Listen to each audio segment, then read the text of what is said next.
স্ক্রিনে যে দৃশ্য দেখছেন তা কামরাঙ্গীরচরের একটি কাপড় প্রিন্টিং কারখানার মেঝে খোঁড়ার দৃশ্য। কারখানার মালিক নূর আলমের লাশ খুঁজছে পুলিশ। নূর আলমের পরিবার গ্রামের বাড়ি ময়মনসিংহের গফরগাঁও থাকেন, আর কামরাঙ্গীরচরের এই নিজের কারখানায় নিজেই থাকেন এবং কর্মচারীদের নিয়ে কাজ করান। গত শুক্রবার ভোর রাতে কারখানার কর্মচারী মিরাজ কয়েকজন বহিরাগতদের নিয়ে কারখানার ভিতরে জুয়া খেলেন। তা টের পেয়ে যান কারখানার মালিক নূর আলম। এরপর তাদেরকে জুয়া না খেলার জন্য নিষেধ করেন। এতে বাকবিতণ্ডা শুরু হয় মিরাজের সঙ্গে নূর আলমের। এক পর্যায়ে মিরাজ এবং তার জুয়ার পার্টনাররা নৃশংসভাবে হাতুড়ি দিয়ে পিটিয়ে হত্যা করে নূর আলমকে।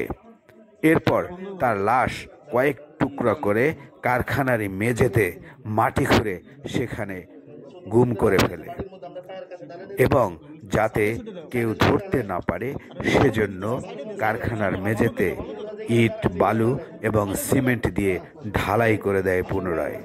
যে যার মতো করে চলে যায় হত্যাকাণ্ডের পর। এদিকে নূর আলম নিখোঁজ থাকায় তার পরিবার তাকে খোঁজাখুঁজি শুরু করে।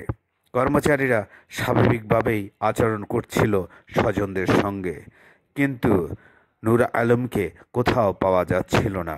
এরপর নূর আলমের শ্যালক এই ঘটনায় কামরাঙ্গীরচরে একটি অভিযোগ দেন। পুলিশ তদন্ত শুরু করে। তদন্ত করতে গিয়ে পেয়ে যায় এই নৃশংস হত্যাকাণ্ডের সঙ্গে জড়িত কর্মচারী মিরাজকে।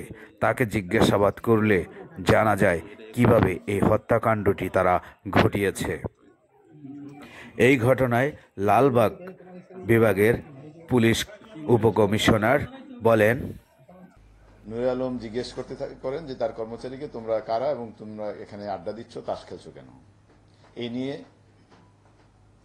মিরাজ এবং অন্য তার বন্ধু বা পরিচিতদের সাথে তার কথা কাটাকাটি এবং বাকবিতণ্ডা শুরু হয়। এই হাতুড়ি দিয়ে নূর আলমের মাথায় আঘাত করলে সাথে সাথে নূর আলম ওখানে লুটিয়ে পড়েন। বিভিন্ন তোয়ালে, গামছা এবং পলিথিন এগুলো দিয়ে একটা প্যাকেটের মতো করে ফেলে।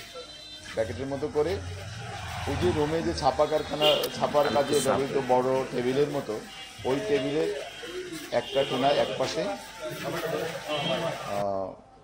ঢালাইকৃত যে জায়গাটা আছে, হালকা ঢালাইকৃত, নিচে ইট, উপরে সিমেন্টের প্রলেপ দ্বারা এরকম ঢালাইকৃত একটা জায়গায় তারা একটা গর্ত খুঁড়ে ওখানে ওই লাশটাকে মাটি চাপা দেয়। এই বিষয়গুলো সন্ধান পেয়ে মিরাজকে আমরা বিষয়ে অধিকতর জিজ্ঞাসাবাদ করি। তো জিজ্ঞাসাবাদে মিরাজ ঘটনাটি এক পর্যায়ে আমাদের কাছে স্বীকার করে